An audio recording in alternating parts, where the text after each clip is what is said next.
এই বাজেট মানে অত্যন্ত একটি পপুলার বাজেট হয়েছে, যে বাজেটে বিকশিত ভারতের লক্ষ্য এবং দেশকে বিশ্বের অর্থনৈতিক শক্তিশালী দেশ হিসেবে পরিণত করার সাথে সাথে যেটা দিয়ে মাননীয় অর্থমন্ত্রী শুরু করেছেন, যে এই বাজেট গরিব, যুবক, অন্নদাতা কৃষক এবং নারীদের উদ্দেশ্যে উৎসর্গ করেছেন। অতএব আপনি এই চারটি সেক্টরেই দেখবেন ব্যাপক সামাজিক প্রকল্পগুলো বা তাদের উন্নয়নের জন্য একটা সুনির্দিষ্ট কর্মপরিকল্পনা, চটকদারি নয়, নেওয়া হয়েছে। আমি দেখছিলাম মাননীয় অমিত মিত্র, যাকে হাতি পুষছেন মুখ্যমন্ত্রীর এত উপদেষ্টা, ওনাকে নাকি অর্থনৈতিক উপদেষ্টা রেখে ক্যাবিনেটের মর্যাদা দিয়েছেন এবং তার জন্য লক্ষ লক্ষ টাকা মাসে আমাদের ট্যাক্সের টাকা বা ঋণ নেওয়ার টাকা দিতে হচ্ছে।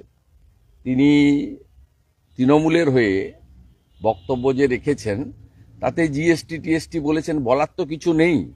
তিনি সেক্ষেত্রে মহিলাদের নিয়ে খোঁচা দিয়েছেন, কিন্তু এই বাজেটে মহিলাদের ক্ষেত্রে অনেকগুলো স্পেসিফিক উন্নয়নের কথা বলা হয়েছে।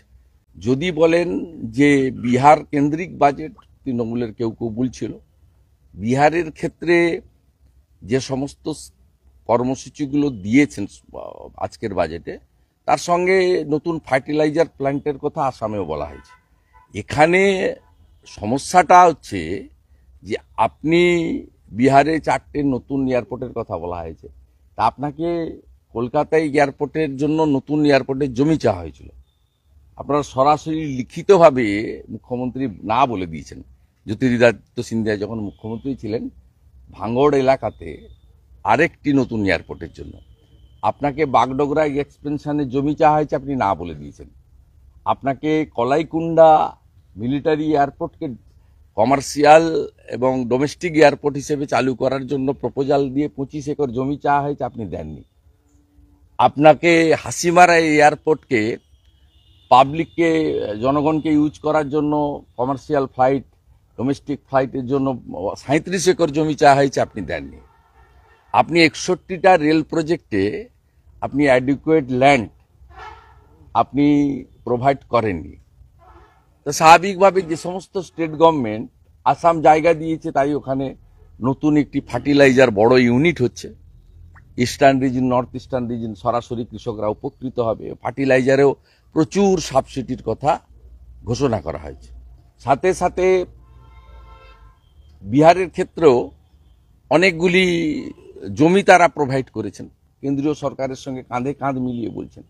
এবং আপনি এক্ষেত্রে দেখবেন আজকে যে নতুন একটি স্কিম কৃষকদের জন্য দেওয়া হয়েছে, আপনার কৃষকদের যে নতুন একটি স্কিম দেওয়া হয়েছে, সেই স্কিমে 100টি জেলা যেখানে প্রপারলি মানে কৃষি উৎপাদন হয় না, বিক্রিও হয় না। আমাদের পশ্চিমবঙ্গের তো কমপ্লিটলি যেটাকে আপনার পশ্চিমাঞ্চল বলা হয়, পশ্চিম বর্ধমান থেকে শুরু করে বীরভূমের একটা বড় অংশ থেকে শুরু করে বাঁকুড়া, পুরুলিয়া, ঝাড়গ্রাম, পশ্চিম মেদিনীপুরের একটা অংশ এদিকে, এবং নর্থ বেঙ্গলেরও কিছু কিছু জায়গা আছে, আপনার আলিপুরদুয়ার দিকটা বা কালিম্পংয়ের দিকটা। সেই সব জায়গার ক্ষেত্রে এই স্কিমে 1,70,00,000 কৃষককে সরকার পূর্ণ দায়িত্ব নিতে চাইছেন এই 100টি জেলাতে। আপনি দেখবেন যেহেতু এই স্কিমটা আয়ুষ্মান ভারতের মতো, প্রধানমন্ত্রী ফসল বীমা যোজনার মতো, প্রধানমন্ত্রী আবাস যোজনার মতো, সেক্ষেত্রে বিশ্বকর্মা যোজনা